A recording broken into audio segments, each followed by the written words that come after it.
অজপাড়া গায়ে বেড়ে ওঠা দুরন্ত কিশোর জিসান। নেশা তার ফুটবল খেলা। বর্তমান সময়ের কিশোররা যখন স্মার্টফোনে আসক্ত, ঠিক সেই সময়ে জিসান স্বপ্ন দেখে একজন পেশাদার ফুটবলার হওয়ার। কিশোরগঞ্জের কটিয়াদি উপজেলার জালালপুর ইউনিয়নের দক্ষিণ ফেকামারা গ্রামের সন্তান মোহাম্মদ জিসান। প্রয়োজনীয় অর্থের অভাবে তার স্বপ্ন থেকে যাচ্ছে অধরাই। আমার বাবা মানুষের ক্ষেত্রে দিনমজুরি কাম করে, আমরা একটু গরিব। অহন আমি চাই যে একটা বড় একটা ফুটবলার হতে চাই। সরকার তো আমার যদি একটা সহযোগিতা করে, তে আমি বড় একটা ফুটবলার হতে পারব।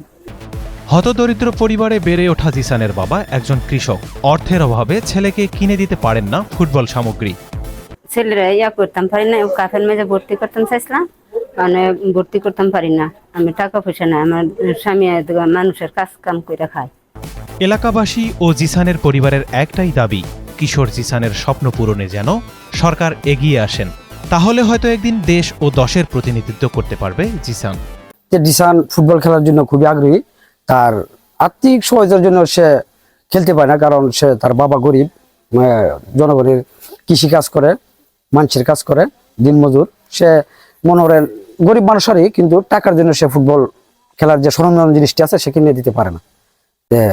আপনাদের মাধ্যমে আমি সরকারের কাছে আকুল আবেদন করতে চাই যে যদি মনে করেন কিছু টাকা পয়সা সরকার এই জিসানের জন্য একটু ব্যবস্থা করে দেয়, ইনশাআল্লাহ সে ভবিষ্যতে বড় ধরনের একটা খেলোয়াড় হতে পারবে আমি মনে করি।